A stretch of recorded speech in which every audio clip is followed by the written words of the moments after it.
वह वहां से अखाड़े जाने के बजाय सदन की तरफ चल पड़ा और उसके बाहर बैठ गया।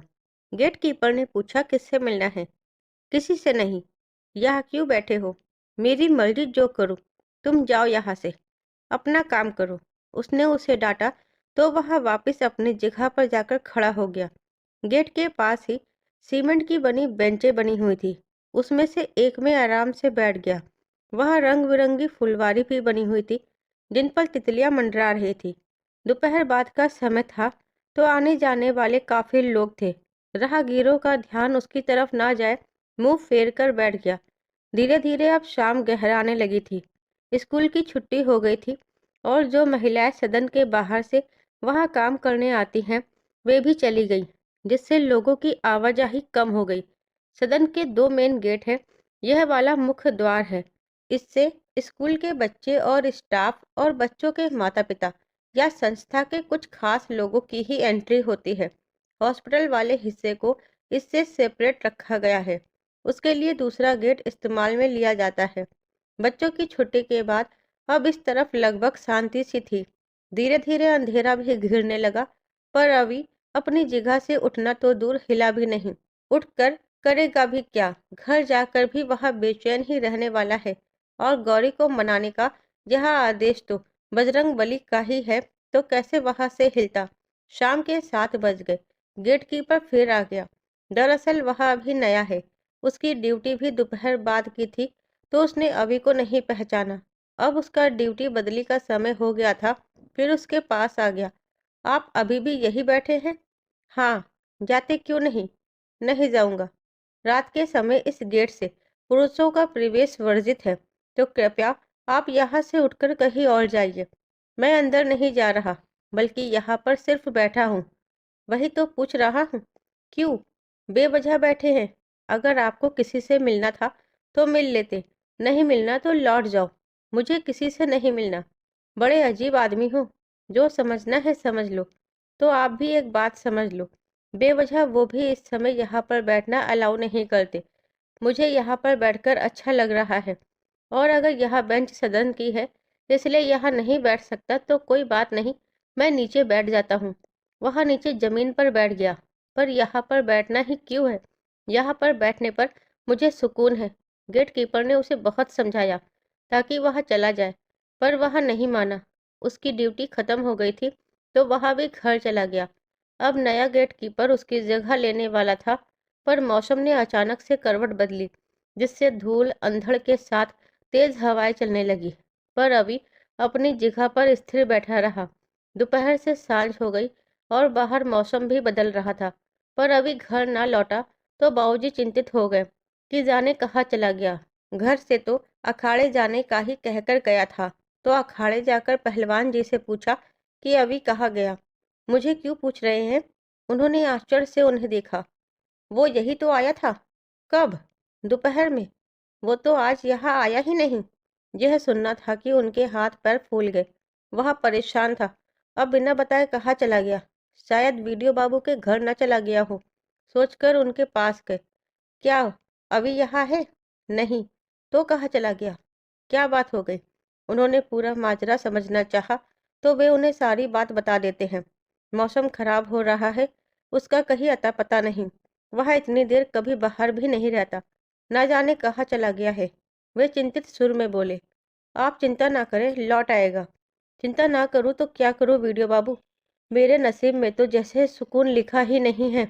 वे हताशा में बोले। आपने जो किया अच्छा नहीं किया। मैंने क्या किया? हमारी बहू को घर के बजाय आश्रम का जो रास्ता दिखाया, सब आपकी मेहरबानी है। शिकायती लहजे में बोले। इस पर फिर कभी बात कर लेंगे। आप अभी घर जाइए, मैं उसे ढूंढता हूँ। मैं भी चलूंगा। अंकुर घर पर है और अभी जैसे उसकी हालत है उसे अकेला नहीं छोड़ना चाहिए। तो अपने बेटे को ना ढूंढूं? उन्होंने गुस्सा दिखाया तो उन्हें साथ लेकर गांव में सभी संभावित जगह पूछा, पर वह कहीं नहीं मिला। पर हाँ, इस दौरान एक व्यक्ति ने उसके सदन की तरफ जाने का दावा किया और फिर वे भी सदन की ओर चल पड़े। तेज हवाएं उनका भी रास्ता रोक रही थी। आज तो जैसे मौसम ने भी ठान रखी थी कि सभी पेड़ों पौधों को उखाड़ ले जाएंगे। अभी को भी हवा के थपेड़े परेशान करने लगे तो उनसे बचने वह टी शर्ट उतारकर ध्यान लगाने आसन जमाकर बैठ गया।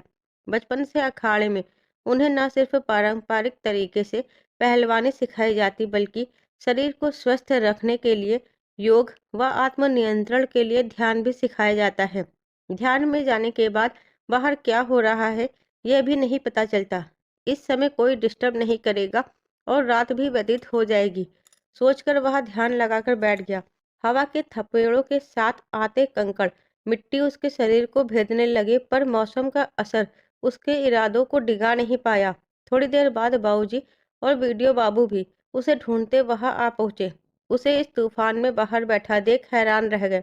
वे तो किसी तरह गिरते पड़ते उधर पहुंचे थे। भयानक धूल अंधड़ के कारण उस पर भी धूल मिट्टी और कंकड़ भेद रहे थे, जिससे जगह जगह से खून रिस रहा था। और वह इससे बेखबर ध्यान की मुद्रा में बैठा था। अभी अभी उन्होंने उसे झकझोरा। कई बार झकझोरने पर उसका ध्यान टूटा, क्योंकि वह काफी देर से इसी अवस्था में बैठा था। दोनों हाथ जोड़ गहरी सांस छोड़ी और आंखें खोल दी। जी पापा, बिल्कुल मध्यम सुर में बोला। यहाँ क्यों बैठा है? गौरी, यहाँ तो। मैं कहाँ जाऊंगा? गौरी अंदर है और तू यहाँ बाहर। यहाँ पर बैठने से क्या हो जाएगा? वे झुंझुलाए। जब तक मुझे माफ नहीं करती यही बैठा रहूंगा। अरे ओ बेल बुद्धि, कभी तो अकल की बात किया कर। मुझे नहीं चाहिए ज्यादा तेज बुद्धि। मैं बेल बुद्धि ही सही, अक्ल जो है उतनी ही काफी है। मैं बस इतना जानता हूँ कि जब तक गौरी मुझे माफी नहीं देती मैं यहाँ से नहीं उठूंगा। उसने अपने दृढ़ इरादे जता दिए। पागल हो गया है तू, जो भी समझ लो। क्यों कर रहा है ये पागलपन? बजरंग बली का यही आदेश है। सब लोग अंदर बैठे हैं। इस तूफान में वो बाहर नहीं आएगी। चल उठ, जल्दी सुबह आ जाना। नहीं, मैं यहाँ से नहीं उठूंगा। आप जाइए। अभी ये क्या पागलपन है? तुम्हें यहाँ इसी शर्त पर लाया था कि तुम उसे मजबूर नहीं करोगे। वीडियो बाबू बोले। मैं उसे घर जाने मजबूर नहीं कर रहा। उसने जो सजा दी है उसे भुगत रहा हूँ। तो दूर क्यों जाऊँ? मैं यहीं पर रहूंगा। या तो यहीं पर सजा भुगतूंगा या मुझे माफी दे। कब तक यहाँ पर बैठे रहोगे? मुझे नहीं पता। थोड़ी देर में बारिश आने वाली है। कोई बात नहीं। रात के समय वैसे भी तुम अंदर नहीं जा सकते। यहाँ पुरुषों का प्रवेश वर्जित है। यहाँ पूरा स्टाफ महिलाओं का ही है। मैं अंदर नहीं जा रहा, ना कोई नियम तोड़ूंगा। आप निश्चित रहिए। अभी जिद पर था। वीडियो बाबू भी परेशान नजर आने लगे, क्योंकि गेट पर भी अभी गेट कीपर नहीं आया था, जो ड्यूटी बदली पर आता था। शायद वह भी तूफान की वजह से नहीं आ पाया। गौरी एक बार आकर कह देती तो शायद यह यहाँ से उठ जाए। उनके पास गौरी से कांटेक्ट करने का एक नंबर है, जो सदन का लैंडलाइन था। उन्होंने ट्राई किया, पर तूफान की वजह से वो नंबर भी काम नहीं कर रहा था। क्या हुआ? बाबूजी ने पूछा। नंबर नहीं लग रहा। आप क्या करें? अभी उठो यहाँ से, कल सुबह आ जाना। नहीं, इतनी जिद क्यों? बजरंग बली का यही आदेश है और मैं उनका आदेश नहीं टाल सकता। जब तक गौरी मुझे माफी नहीं देती मैं यहाँ से इंच भर भी नहीं हिलूंगा। वह हट पर था। दोनों उसे समझाकर हार गए। वीडियो बाबू, आप पापा को घर ले जाइए।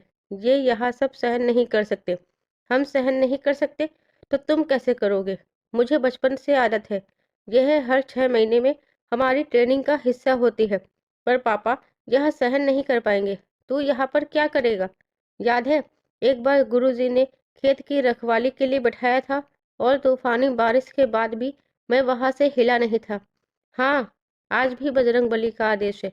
मैं नहीं हिलूंगा। आप जाओ। उनके मनाने पर भी जब वह नहीं उठा तो वीडियो बाबू किसी तरह बाबूजी को वहां से ले गए, जो बिल्कुल भी जाने तैयार नहीं थे। पर उनकी उम्र यह सब सहने की नहीं है। बीमार पड़ सकते हैं तो और ज्यादा समस्या बढ़ जाएगी। उनके जाने के बाद अभी फिर से ध्यान में बैठ गया। थोड़ी देर बाद तूफान कम तो हुआ, पर अब मूसलाधार बारिश शुरू हो गई। तो गार्ड भी रेन कोट पहने ड्यूटी के लिए आ गया। इतनी रात गए। वहां पर किसी आदमी को बैठा देखा तो वहीं पर आ गया। उसके पुकारने पर भी उसने आंखें नहीं खोली, क्योंकि वह गहरे ध्यान में जा चुका था। जब उसके झकझोरने पर भी उसने आंखें नहीं खोली तो भागता सदन के अंदर आ गया। वह सीधा ही गौरी के आवास के बाहर आ गया। वह मुख्य संचालिका तो है ही, गार्ड उसे पहचान भी गया। उसकी सुबह की ड्यूटी थी तो वह उसे पहचान गया था। शाइका ने गौरी का दरवाजा खटखटाया तो वह बाहर आ गई। तो वह उसे सब बता देती है। वह जल्दी से गेट कीपर के पास आई। कौन है बाहर? जो सुबह वीडियो बाबू के साथ आपसे मिलने आए थे। पहलवान जी।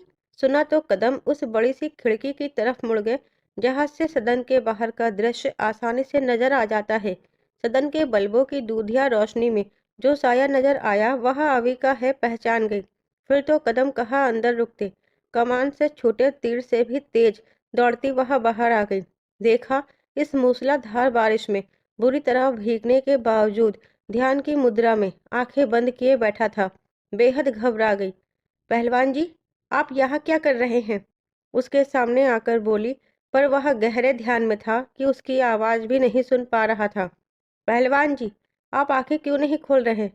पहलवान जी, वह उसे झकझोरने लगी, पर उस पर कोई असर नहीं था। ये कब से ऐसे ही बैठे हैं? मेरे झकझोरने पर भी नहीं उठे, इसलिए आपको बुलाया है। शायद आपके कहने पर आंखें खोल दे।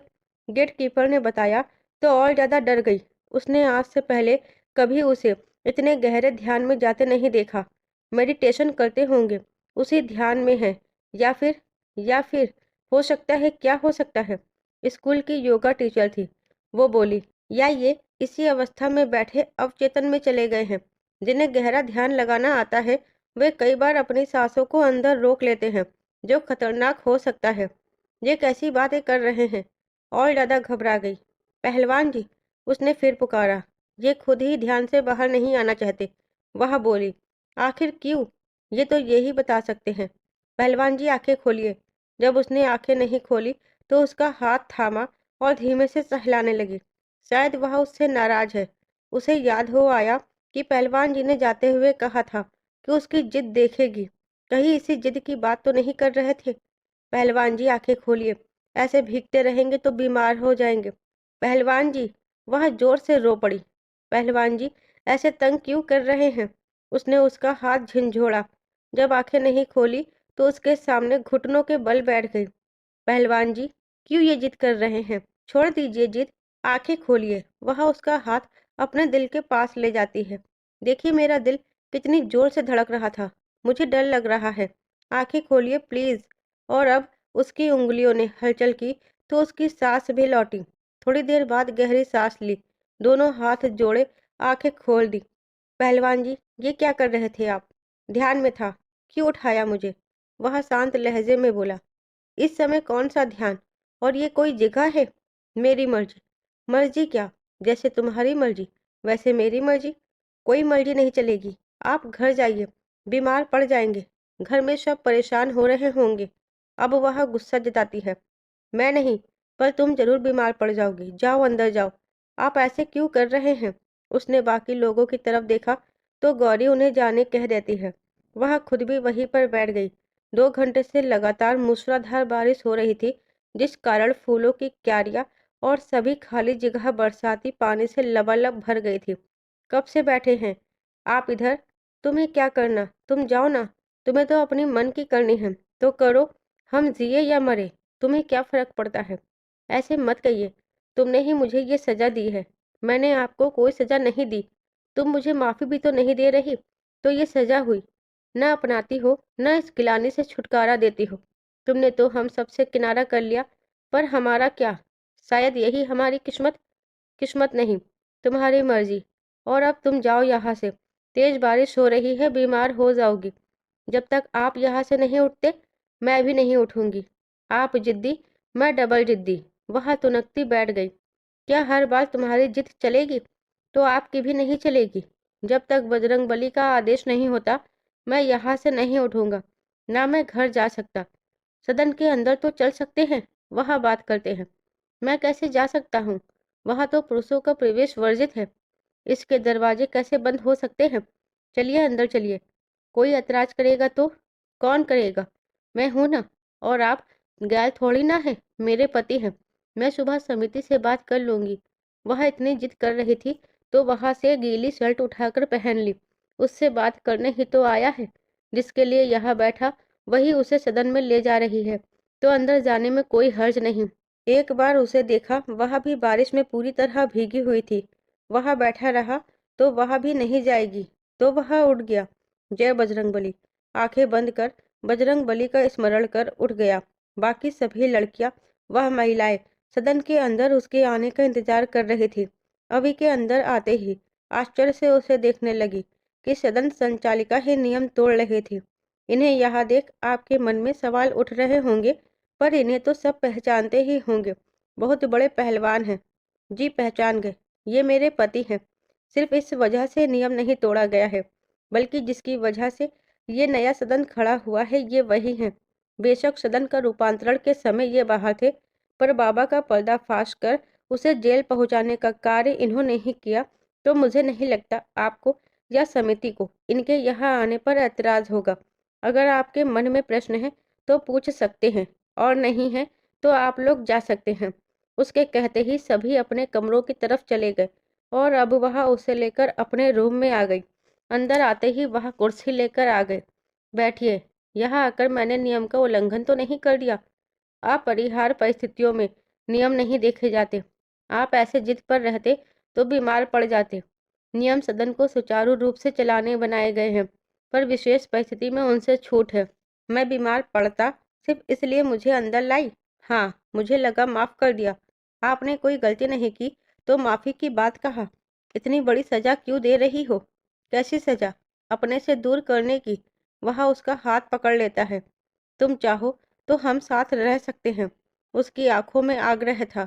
आप बेवजह जिद कर रहे हैं। अगर मेरा अपनी पत्नी के साथ रहने की इच्छा बेवजह की जिद है, तो इसका अर्थ जब रिश्ता नहीं तो किस अधिकार से अंदर लाई? मैं जा रहा हूँ। वह दरवाजे की तरफ मुड़ा। इस नाजुक परिस्थिति में गौरी ने उसे माफ कर दिया तो कर दिया, वरना संभावनाएं शून्य हो जाएंगी। सोच वह बाहर जाने की जिद पर अड़ा था। पहलवान जी प्लीज, जब तक बारिश नहीं रुक जाती आप कहीं नहीं जाएंगे, और बारिश रुकते ही आप सीधा घर जाएंगे। मैं कहीं नहीं जाऊंगा, बाहर बैठूंगा। अजीब जिद है। जो भी समझ लो। बारिश तो रुकने दीजिए, फिर जो मर्जी करना। वह फटाफट से गई, तौलिया उठा लाई। लीजिए, इससे खुद को पोंछ लीजिए। तब तक मैं आपके लिए गर्म दूध करके लाती हूँ। कोई ज़रूरत नहीं है, प्लीज़। वह ज़बरदस्ती उसे तौलिया थमाकर दूसरे तौलिए से खुद को पोंछती किचन में चली गई।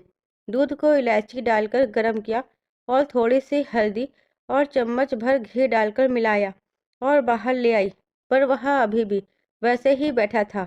आप अभी भी ऐसे ही बैठे हैं? क्यों नहीं खुद को पोंछते? मैं ठीक हूँ, मेरी चिंता मत करो। कपड़े बदलिए और ये हल्दी वाला दूध पी लीजिए। उसके बोलने का कुछ असर नहीं हुआ। वह वैसे ही बैठा था। दूध का गिलास टेबल पर रखा और उसके पास आकर तौलिया लेकर खुद ही उसके गीले बालों को साफ करने लगी। क्या कर रही हो? उसकी तरफ देखा। ऐसे बैठे रहेंगे तो बीमार हो जाएंगे। वह दोनों हाथों से तौलिया रगड़ती बोली। इतनी फिक्र है तो मेरी बात क्यों नहीं मानती? वह मुस्कुरा दी। मैं ही क्यों, आप भी मान सकते हो। तुम मुझे खुद से दूर रहने को कह रही हो। मैं ये नहीं मानूंगा। यह मेरे लिए सजा जैसा होगा। वह बालों को पोंछ चुकी थी। टी शर्ट भी उतारिए। वह उतार देता है और अब वह तन्मयता से उसकी बाजुओं और सीने पर तौलिए से साफ करने लगे। मैं खुद कर लूंगा। पहले तो मुझसे ही करवाते थे, जब अखाड़े से आते थे। वह मुस्कुराती अपनी भवें तिरछी कर बोली। तब मैं थका होता था और तुम्हारे हाथ लगते ही थकान से तुरंत राहत मिल जाती थी। तब मिट्टी से सने होते थे। हाँ, पर मिट्टी साफ करवाना तो बस बहाना होता था। इस बहाने मैं तुम्हें करीब से देख पाता था। तुम बात भी तो नहीं करती थी, तो मैं कितना तरसता था। और अब तो तुम मुझे हमेशा के लिए दूर करना चाहती हो, जो कि मैं नहीं कर सकता। वह कुछ नहीं बोली। लो हो गया, दूध पी लीजिए। तौलिया एक किनारे रखकर टेबल की तरफ मुड़ी और उसे दूध का गिलास थमा दिया। जल्दी से पी लीजिए। बारिश में भीगने से जो ठंड लगी होगी दूर हो जाएगी। वह इतने प्यार से सब कर रही थी तो कैसे इनकार करता। लाइए। वह गिलास मांगती है और वह उसका हाथ पकड़कर अपनी गोद में ही खींच लेता है। क्या है ये? क्या करूं कि तुम मुझे माफ कर दो? जो तुम कहोगी मैं करूंगा। कुछ भी। अब आप बेवजह की जिद कर रहे हैं। तुम नहीं कर रही। इसके अलावा कोई रास्ता नहीं। क्या तुम मुझे भुलाकर आगे बढ़ पाओगी? उसके चुप होकर गर्दन झुकाने पर उसकी थोड़ी ऊपर की। मुश्किल तो है, पर करना पड़ेगा। लरजते स्वर में बोली। बाकी चीजें इतनी बड़ी है कि हम अलग हो जाए। वह दोनों हाथ उसकी कमर पर बांधता है। पहलवान जी, छोड़िए, कोई देखेगा तो क्या? क्यों लाई अंदर? बाबूजी आपको सही कहते हैं, बैल बुद्धि। वही हैं आप। इस तूफानी बारिश में कौन बाहर है? जो समझना है समझ लो। हाँ तो आप भी समझिए। आप चुपचाप से सो जाइए और सुबह जल्दी ही यहाँ से चले जाइएगा। कुछ बात ही नहीं करनी तो सुबह का इंतजार क्यों? मैं अभी जाऊंगा। वह उठ गया। क्या कर रहे हैं? जब तक तुम नहीं मानती मैं वहां से नहीं उठ सकता। यही बजरंगबली का आदेश है। भगवान, क्या मुसीबत है। बजरंगबली क्या ऐसे चाहेंगे कि आप बारिश में भीगो? इससे क्या आप बड़े भक्त हो जाएंगे? भगवान को मनाने लोग मंदिर जाते हैं तो वो खुश हो जाते हैं, तो तुम भी खुश हो जाओगी। बजरंगबली ने ही कहा। हाँ, मुसीबत ही सही। वह बाहर जाने तत्पर हो रहा था। अगर आपको ऐसे लगता है कि मेरे माफी देने से आप खुश हो जाएंगे तो दी माफी। आप खुश? सुनकर होठों पर मुस्कान आ गई। नाराज तो नहीं हो? नहीं। अब ठीक है। उसने गहरी सांस ली। चलिए आप सो जाइए। बारिश रात भर नहीं रुकने वाली। सुबह जब तक सदन की गतिविधि शुरू होगी उससे पहले आपको यहाँ से जाना होगा। वह उसके लिए बेड तैयार करने लगी। आप यहाँ सो जाओ। और तुम?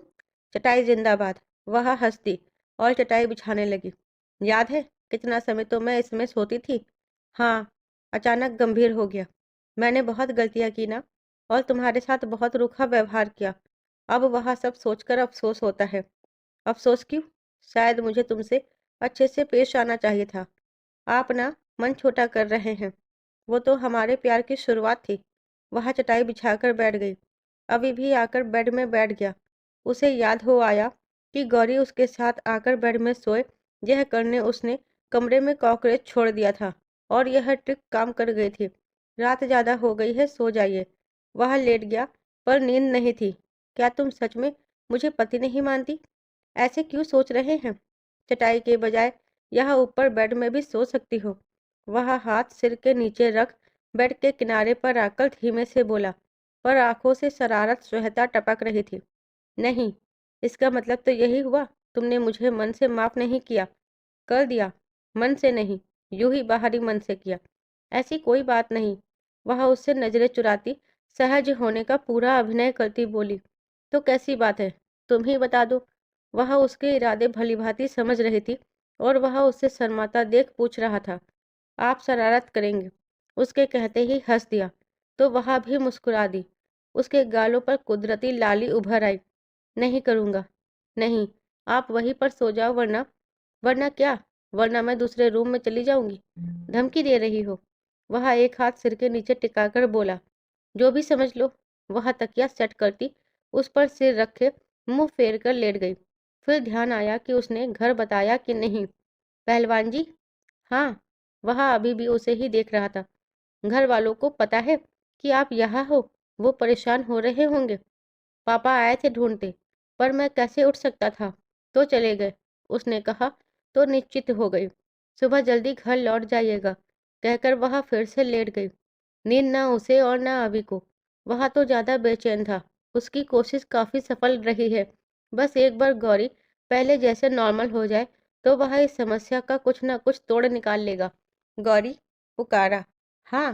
फर्श पर कॉकरोच। वह वाक्य पूरा भी नहीं कर पाया कि कॉकरोच आ सकता है कि वह उससे पहले बिजली से तेज गति से बेड में कूद गई। कहाँ है कॉकरोच? यह कैसे आ सकता है? वह घबराहट में पूछे जा रही थी और वह केवल मुस्कुरा रहा था। हंस क्यों रहे हैं? कहाँ है कॉकरोच? मैं हूं ना इतना बड़ा कॉकरोच जिससे दूर भाग रही थी, उसके ऊपर ही आ बैठी हो। वह दोनों हाथों से उसकी कमर पर पकड़ बना लेता है। तब गौरी को समझ आया कि उसने शरारत की थी और घबराहट में वह उसके ऊपर ही कूद गई थी। अब अपनी इस हरकत पर झेप गई, पर वह उसे लगातार निहारे जा रहा था। लंदन जाकर झूठ बोलना भी सीख गए? उसने भौवे से कौड़ी। नहीं तो ब्रह्मचारी से गृहस्थ बनने के थोड़ा थोड़ा गुण सीख रहा हूँ, और ये भी कि रूठी पत्नी कैसे मनाए। वह उसकी नाक पर अपनी नाक हल्के से रगड़ता है कि अंदाज भी रोमानी हो रहा था। अच्छा जी। झूठ बोलना गलत बात होती है। पता है ना मुझे कॉकरोच से कितना डर लगता है। यही तरीका मिला आपको मुझे यहाँ बुलाने का। वह हाथ उसकी गर्दन के पास ले गया। मैं तो ये कह रहा था कि फर्श पर मत सो, वहाँ कॉकरोच आ सकता है। मैं वाक्य पूरा भी नहीं कर पाया कि तुम फुदकती यहाँ पहुँच गए। आपने ये जानबूझकर किया, तो क्या गलत है? आखिर कब तक हम दूर रहेंगे? और क्यों रहें, जबकि हमारा दिल, धड़कनें, हमारी आत्मा तक एक दूजे से जुड़ी हैं। आंखों में ढेर सारा प्यार लिए उसके माथे पर प्यार से चूम लेता है, जिसे देख उसे लगने लगा कि उसकी शिकवे शिकायतें इस प्यार के आगे बौनी होती जा रही थी। बीते 6 महीने के दौरान स्थानिक दूरी बेशक रही, पर तमाम शिकवे शिकायतों के बावजूद उसके लिए प्यार बड़ा ही पर कम नहीं हुआ। वह दोनों हाथ उसके चेहरे पर ले गई और उसके छूकर महसूस करने लगी, जिसे देख वह बस मुस्कुरा रहा था। क्यों चले गए थे आप? लहजे में शिकायत से अधिक प्यार था।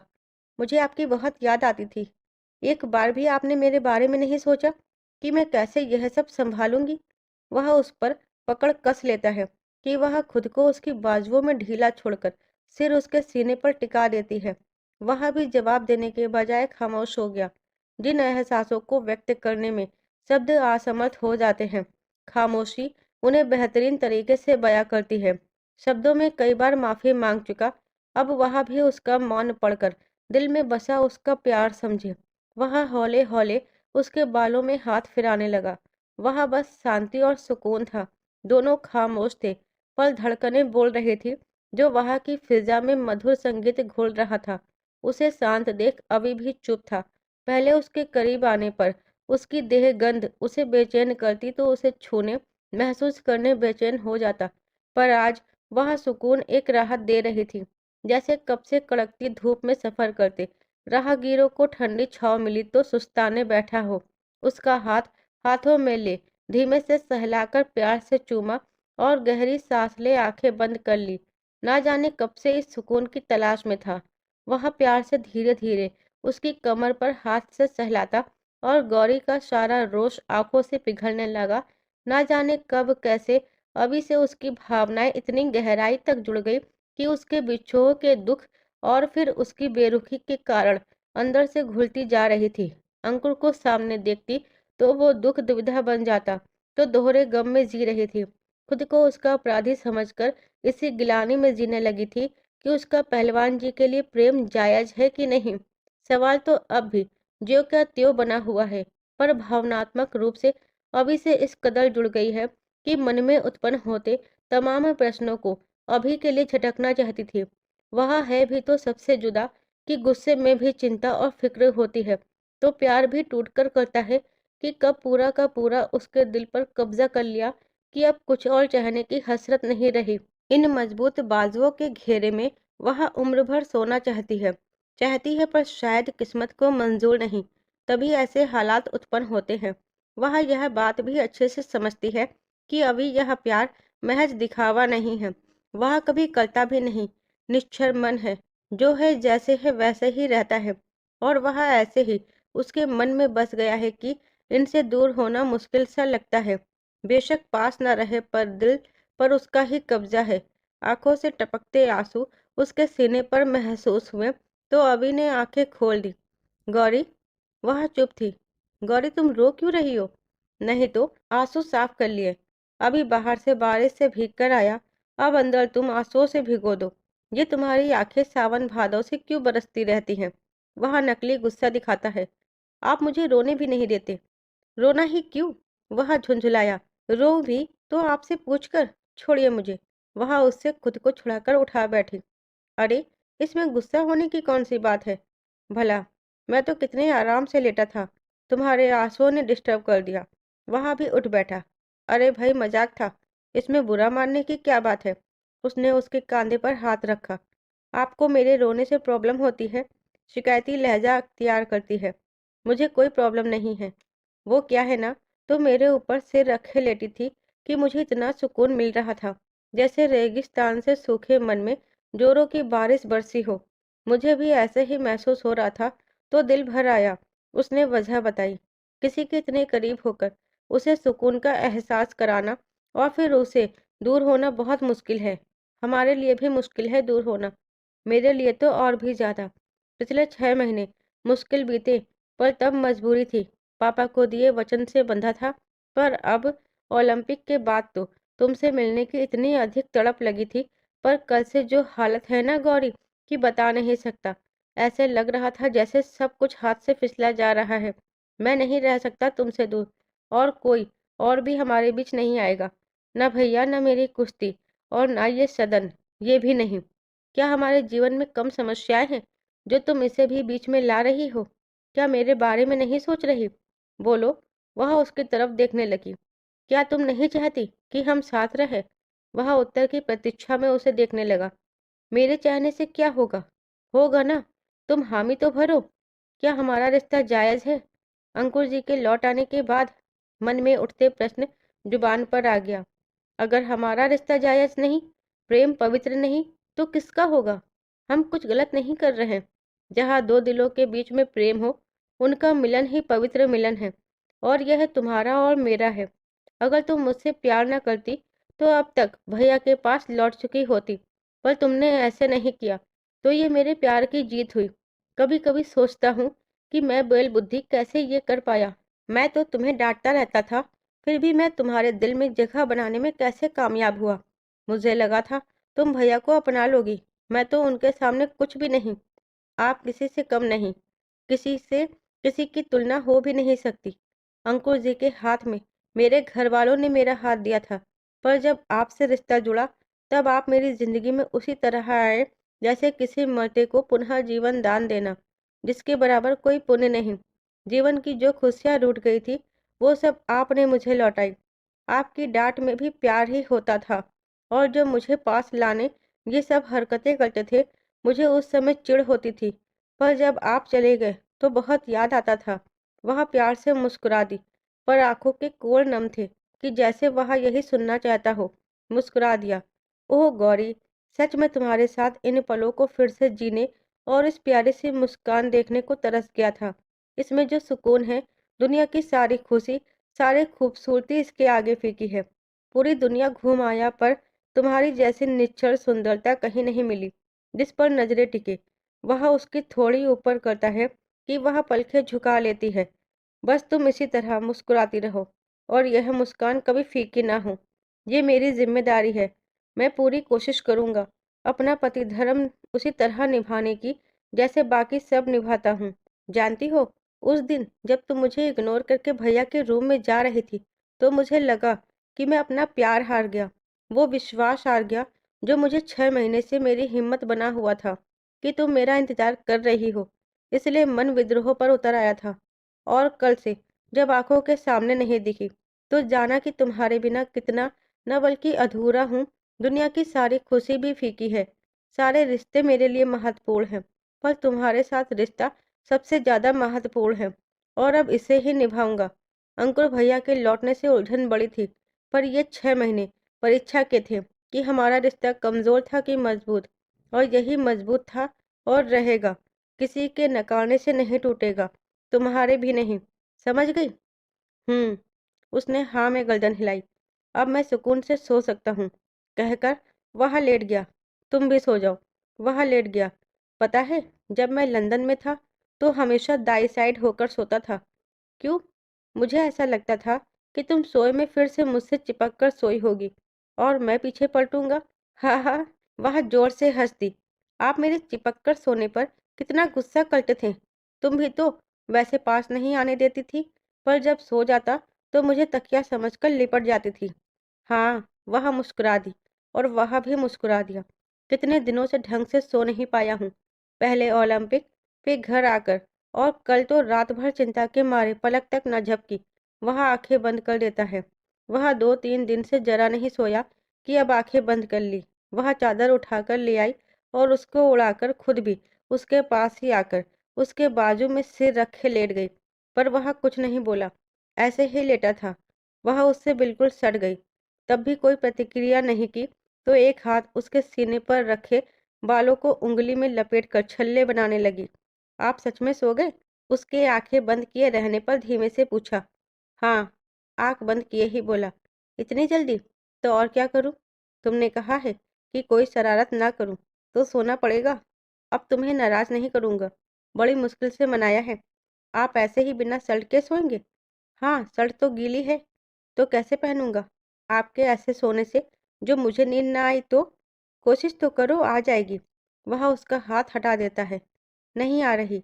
वह उसके कान के पास मुंह लाकर बोली। ऐसे करके अब तुम मुझे उकसा रही हो। वह आंखें खोल देता है। इतने शरीफ होने का नाटक मत कीजिए। मुझे पता है आप कितने शरीफ हो। सुनते ही आंखों में शरारत हिलोरे मारने लगी। वैसे मैं शरीफ ही हूँ, पर मेरी जान बाहों में हो और मैं शराफत दिखाऊं। आग लगे ऐसी शराफत को।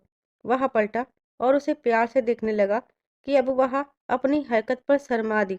वह बाजू फोल्ड कर उसको आगोश में भर लेता है और उसके नरम होठों को अपने होठों के बीच भरकर उत्कटता से चूमने लगा।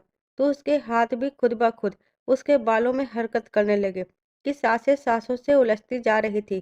थोड़ी देर बाद छोड़ा और अब उसके चेहरे को प्यार से निहारने लगा, खुद को यकीन दिलाने कि हाँ यह सच है। जिसने कभी कुछ खोया ही नहीं, वह पाने का सुख क्या समझेगा। तो इत्मीनान करना चाहता था कि उसका सुकून उसकी बाहों में है। क्या देख रहे हैं? उसे खुद को निहारते पाया तो पूछा, ये हकीकत है कि ख्वाब? यकीन तो करने दो। वह मुस्कुरा दी। उसे भी कहाँ यकीन हो रहा था। जब अभी सदन से जा रहा था, वही जानती है दिल पर कितनी छुरियां चलने लगी थी। लगा उसने अपना सुकून गवा दिया। जब लगन दोनों तरफ समान हो तो भला यहाँ मिलन कौन रोक सकता था। ये हकीकत है पहलवान जी, मुझे भी यकीन कर लेने दीजिए। वह उसके चेहरे को दोनों हाथों में भरकर मुस्कुरा दी और प्यार से गालों पर चूम लिया, जैसे सुगंधित गुल की पंखुड़ियां उसके बदन पर बिखर गई हो। शीतल चांदनी के नरम धागों के हिंडोले में सवार दोनों अंबर की ऊंचाई नाप लेने आतुर थे, तो दिल में चलती हलचल से एक दूजे को रूबरू करवाना जरूरी था। मुझे लगा मैंने तुम्हें खो दिया। वह एक हाथ से उसके रेशमी नाजुक गाल को पकड़ अंगूठे से उसके होठों को धीमे से रगड़ता बोला, आपके जाने पर मुझे भी लगा जैसे तन से प्राण जुदा हो गए। ऐसा होता तो मैं पागल हो जाता। सुर मध्यम था। मैं भी अपना चैन खो देती। तुम मेरा सुकून हो। उसे फिर से चूमने लगा। दोनों भुजाओं की मजबूत पकड़ उसकी नरम कटे पर कस आलिंगन में बांधा कि वह भी कोमल वलदी सी तरु पर लिपटी जाती। हम अब साथ रहेंगे। हमें कोई अलग नहीं करेगा। वह उसके गालों, माथे और गर्दन पर बारी बारी चूमने लगा। उसका दिया एक एक चुंबन रोम रोम में सिहरन पैदा कर दिल के तारों में थिरकन पैदा कर रहा था कि मन में प्रेम का वही झरना फिर से उमड़ रहा था, जो उसके जाने के बाद सूखता जा रहा था। मन ऊसर धरती के मानिंद कब से जल रहा था, जिस पर उसके प्यार भरी बारिश की बूंदें बरस कर अंतर को सिंचित कर तृप्त कर रहे थे कि देह के मुरझाते पौधे ने भी सुकून भरी सांस ली और लहरा उठा। उससे दूर जाने के जिस फैसले पर मन कठोर कर लिया था, अब वह जिद गीली मिट्टी सी धीरे धीरे सरकती जा रही थी। खुद को उसकी बाहों में ढीला छोड़ उसे मनमानी करने की छूट मिल गई। गत 6 महीने जो विरह में कटे, वो तड़प शांत हो रही थी। गुस्सा शिथिल हो रहा था। प्यासे मन करीब आ रहे थे।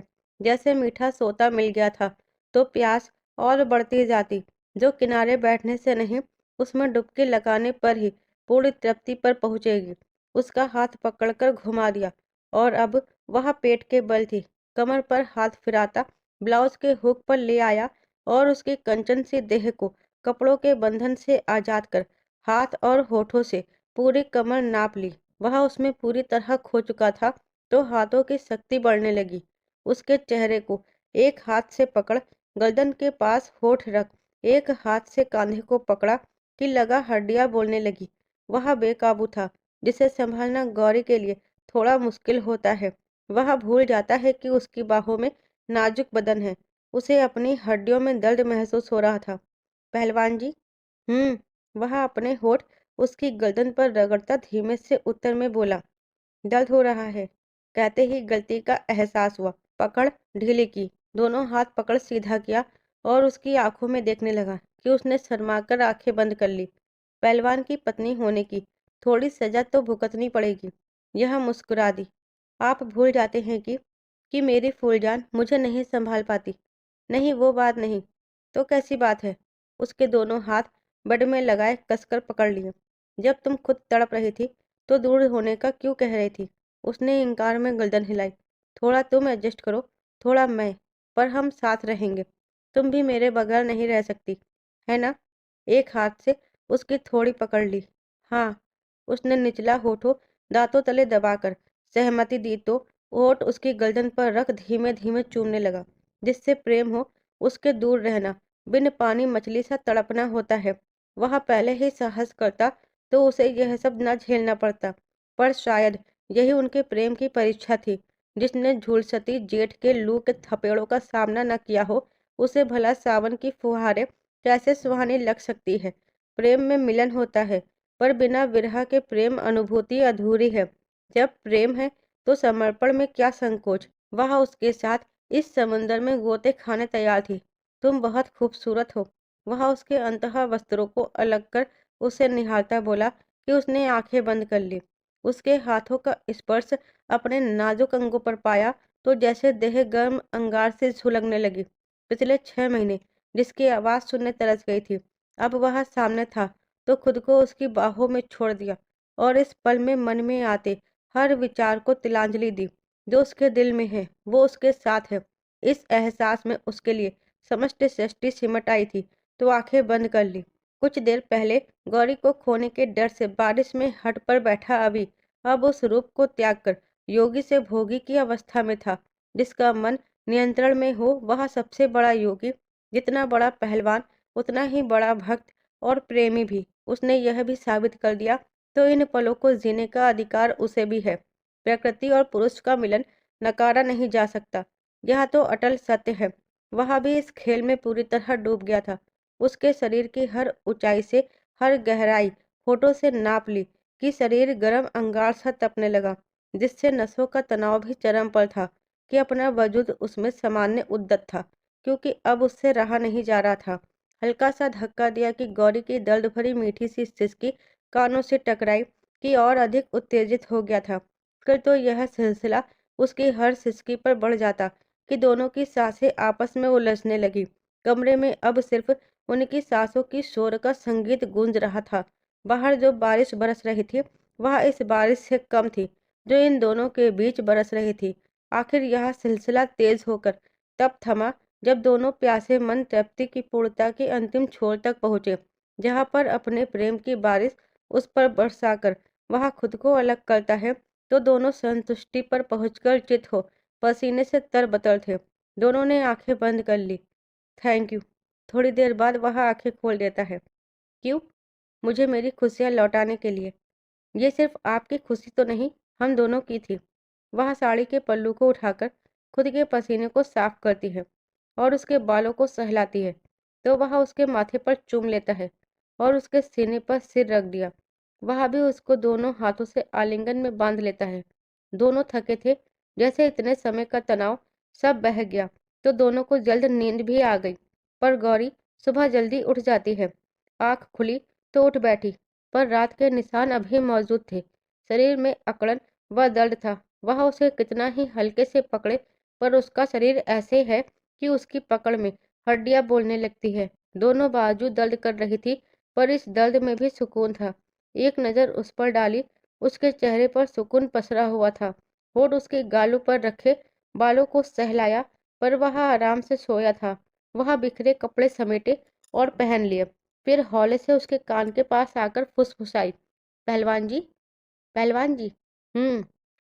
वह आंखें बंद किए ही बोला, उठिए, सुबह हो गई। इतनी जल्दी? हाँ, मैं अभी और सोऊंगा। पर आपको जाना है? मैं कहीं नहीं जा रहा हूँ। क्यों? जहाँ तुम रहोगी मैं भी वहीं रहूंगा। यहाँ रहेंगे आप? हाँ। आप यहाँ कैसे रह सकते हैं? वह उसे अपने ऊपर खींच लेता है। जब तुम मेरे घर में रह सकती हो तो मैं अपनी पत्नी के साथ नहीं रह सकता? अरे, पर ये सदन के नियमों के खिलाफ है। तो क्या तुम्हारे सदन वाले हमें अलग कर देंगे? आपको जाना पड़ेगा। मैं तुम्हारे बिना नहीं रह सकता। तुम उस घर में नहीं रहना चाहती तो मैं भी यही रहूंगा। ये क्या बचपना है? बाबूजी, रोहित और अंकुर जी, इनका तो सोचिए। उनसे मिलने जाता रहूंगा। उन्हें कौन सा छोड़ रहा हूँ? उन्हें क्या ये अच्छा लगेगा? अच्छा लगे ना लगे, उन्हें जो करना है कर लेंगे। वैसे भी मैं घर पर कम ही रहता हूँ। उनको आदत है। जब गांव से बाहर हो तो अलग बात है, पर ऐसे उनको अच्छा नहीं लगेगा। तो और क्या कर सकते हैं? मैं तुम्हारे पास ही रहूंगा। वैसे भी बाद में मैं अब पहलवान जी का अखाड़ा संभालूंगा। अभी कुछ दिन रहने के बाद मुझे एकेडमी जाना पड़ेगा और उसके अलावा मेरी कई कंपनियों के साथ अनुबंध होने हैं, तो उस सिलसिले में मैं बाहर ही रहूँगा। तब तक तो साथ रहने दो। कैसे अनुबंध? बुद्धू, अब मैं ओलंपिक गोल्ड मेडलिस्ट हूँ, तो बड़ी कंपनियां एडवर्टाइजमेंट के लिए अनुबंध करना चाहता है, तो उसकी शूटिंग के लिए भी समय निकालना पड़ेगा। अच्छा। हाँ। और अब मैं शहर में एक घर ले रहा हूँ। क्यों? सोचा था कि अब तुम्हें वही साथ ले चलूंगा, पर तुम यहाँ सदन की जिम्मेदारी निभा रही हो, तो यह तुम्हारी इच्छा है। जहाँ रहना हो रहना, पर यह बहाना मत बनाना कि मैं उस घर में नहीं रह सकती। उसके हाथों को हाथों में लिया। गौरी, पिछले 6 महीने बेचैनी भरे थे, सुकून नहीं था। सोता तो नींद उड़ जाती। लगता कि तुम्हारी आंखों में जो आंसू छोड़ गया हूँ, उन्हीं से भीगा हुआ हूँ। तुम्हारे हाथों की चूड़ियां सोए में कान में बजती थी, बिल्कुल वैसे जैसे माँ की बजती थी। लगा फिर से वह सब खो दिया। ये क्या कह रहे हैं? तुम्हारे पास रहकर सिर्फ जिस्म की खुशी नहीं ढूंढता, बल्कि सुकून मिलता है, इसलिए आता हूँ। बचपन से माँ की चूड़ियों की आवाज़ मेरे कानों में बजती थी। जब से तुम जिंदगी में आई, तो वो तुम में देखने लगा, तो मन प्यार पाने मचलने लगता। तुम्हारे साथ मुझे बचपना करना अच्छा लगता है, जिद करना अच्छा लगता है। जब तुम मान जाती हो, तो मैं बता नहीं सकता कि मुझे कितनी खुशी मिलती है। आपकी बातें मेरी समझ से बाहर है। कभी आपको मेरी चूड़ियों में माँ की चूड़ियों की खनक सुनाई देती है, और कभी बजरंगबली साक्षात दिखते हैं। आपकी बातों का कौन यकीन करे? पर सच में कभी कभी बच्चे बन जाते हो। वह उसके बालों में उंगलियां फिराती है। तुम भी यकीन नहीं करोगी कि मुझे बजरंगबली दिखते हैं। आपको वहम हो जाता है। हाँ ठीक है, पर यह अधिकार कोई नहीं लेगा। हमारा छुटकू पहलवान आएगा, तब भी उसे भी नहीं लेने दूंगा। धत, कैसी बातें करते हो? हाँ सच में।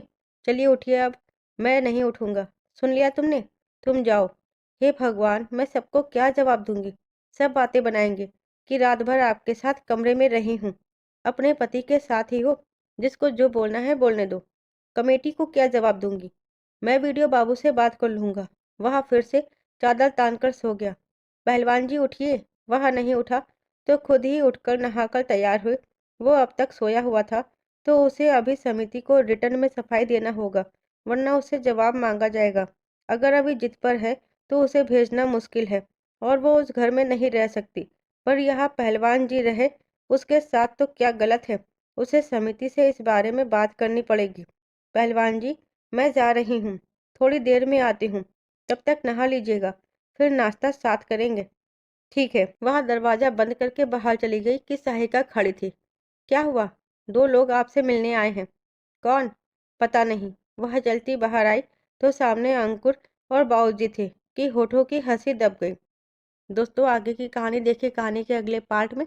तब तक कहानी को लाइक शेयर सब्सक्राइब करना मत भूलिएगा, साथ ही बेल आइकन को प्रेस कीजिएगा, जिससे वीडियो की अगली अपडेट सबसे पहले आपको मिले। आप सबका बहुत बहुत धन्यवाद।